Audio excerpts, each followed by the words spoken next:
আজ আমার ছোটবেলার একটা ঘটনা বলবো। ছোটবেলায় মামার বাড়ি যাওয়ার আনন্দটাই ছিল আলাদা। আজও চোখ বন্ধ করলে সেই গ্রামের ছবি স্পষ্ট দেখতে পাই। সেই রকমই একবার দোল উৎসবে আমরা মামার বাড়িতে গেছি। তখন আমার বয়স হবে 10-11। স্কুলে গরমের ছুটি হোক, পুজোর ছুটি হোক, সুযোগ পেলেই আমরা সব মামাতো মাস্তুতো ভাই বোনেরা গিয়ে হাজির হতাম মামার বাড়িতে। আমার মামার বাড়ি বর্ধমান জেলার এক প্রত্যন্ত গ্রামে। সেই গ্রামে দোল মানে শুধু একদিনের রং খেলা নয়, দোলের আগের সপ্তাহ থেকে শুরু হয়ে যেত অষ্টপ্রহর নাম সংকীর্তন।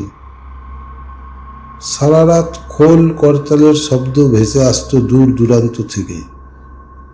পূর্ণিমার আলোয় গ্রামের মাটির রাস্তা, ধূপের গন্ধ আর দূরে ভেসে আসা হরিনামের আওয়াজ সব মিলিয়ে যেন এক অন্য জগৎ। আর দোলের পর টানা 12 দিন চলত বিশাল মেলা। মামার বাড়ির থেকে প্রায় 2.5 কিলোমিটার দূরে একটা গ্রামে। সেই মেলা ছিল আমাদের কাছে স্বর্গের মতন। নাগরদোলা, বাঁশি, কাঠের পুতুল, জিলিপি, গজা, খেলনা, কত কি। বাড়ির বড়রা সবাই হাতে কিছু না কিছু টাকা দিতেন মেলা দেখতে যাওয়ার জন্যে। আমরা তখন টাকার হিসেব বুঝতাম না, শুধু যা ভালো লাগতো সেটাই চাইতাম। তবে একটা নিয়ম ছিল, বড় মামা বলেছিলেন সন্ধ্যের আগে বাড়ি ফিরতে হবে। আর সেই নিয়ম ভাঙার সাহস কারোর ছিল না। আমাদের মেলায় নিয়ে যেত গণেশ মামা আর মামি। গণেশ মামা ছিলেন মামাদের জমি জমা দেখাশোনার লোক, খুব হাসি খুশি মানুষ। সেই বছরও আমরা সবাই মিলে গিয়েছিলাম। খুব আনন্দ হলো, খাওয়া দাওয়া, ঘোরাঘুরি, খেলনা কেনা। কখন যে সন্ধে নেমে গেছে বুঝতেই পারিনি।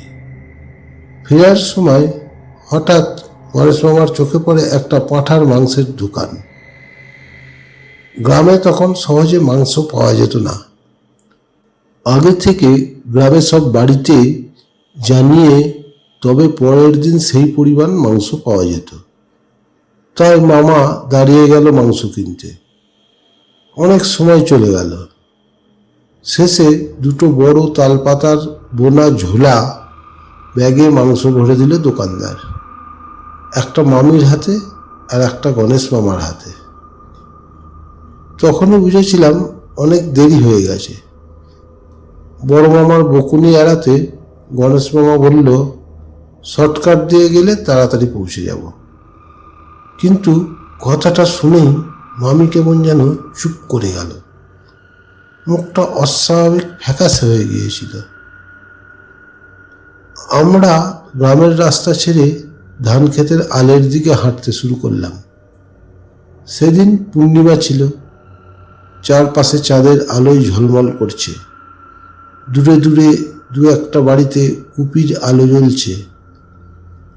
গণেশ মামা অনেকটা সামনে হাঁটছিল, মামির কোলে আমার ছোট ভাই, আমি আর আমার মাসি সবার পেছনে। হাঁটতে হাঁটতে আমরা একটা পুরনো কাঠের সাঁকোর কাছে এলাম। সাঁকোটার দুপাশে বিশাল বিশাল তাল গাছ, নিচে ঘন অন্ধকার জঙ্গল।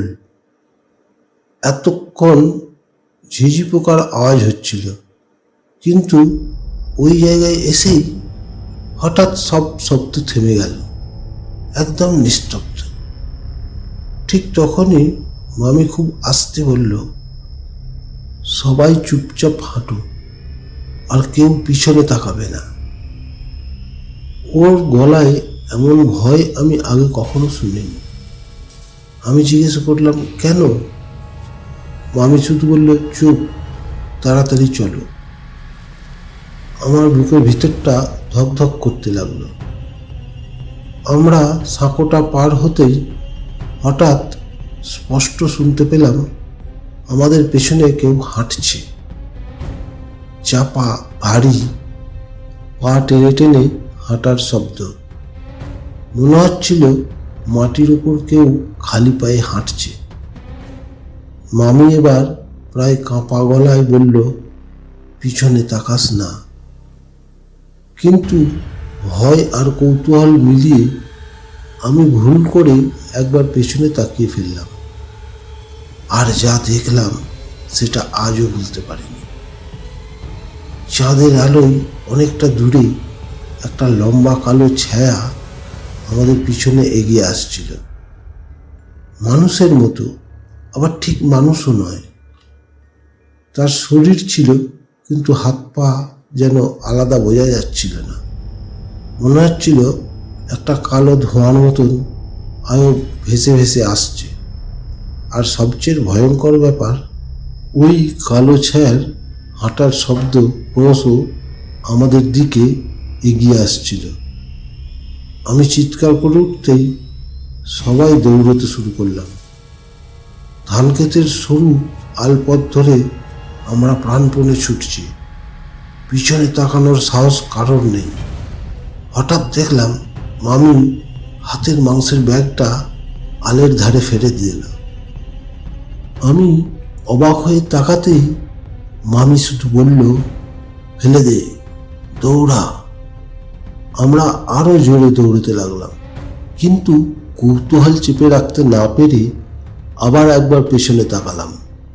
আর সেই দৃশ্যটা আজও দুঃস্বপ্ন হয়ে আছে। কালো ছায়াটা ঠিক ব্যাগটার সামনে এসে দাঁড়িয়েছে।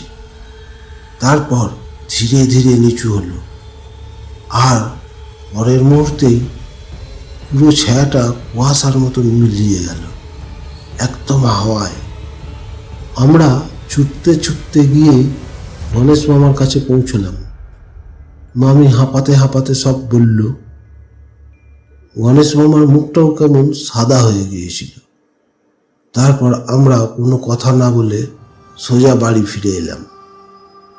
কিন্তু আসল ভয় তখনও বাকি ছিল। বাড়ি ফিরে দেখা গেল গণেশ মামার হাতে থাকা মাংসের ব্যাগটাও পুরো খালি। ভিতরে এক টুকরো মাংস নেই। ব্যাগের মুখ বাঁধা ছিল, কোথাও ছেঁড়া নয়, কিন্তু পড়ে যাওয়ারও কোনো উপায় ছিল না। তাহলে মাংস গেল কোথায়? গ্রামের বয়স্করা শুধু একটা কথাই বলেছিল, রাতে ওই সাঁকোর কাছে নাকি ওরা ঘোরাফেরা করে, আর কাঁচা মাংসের গন্ধ পেলে পিছন নেয়। তারপর থেকে আজও যখন পূর্ণিমার রাতে দূরে কোথাও ঝিঝি পোকার ডাক হঠাৎ থেমে যায়, চারিদিক নিস্তব্ধ হয়ে যায়, আমার মনে পড়ে সেই কালো ছায়া মূর্তির কথা। আর আজও আমি জানি না সেদিন আমাদের পিছনে ঠিক কি এসেছিল। আমার এই গল্প যদি ভালো লাগে তাহলে উৎসাহ দেওয়ার জন্যে অবশ্যই সাবস্ক্রাইব করবেন।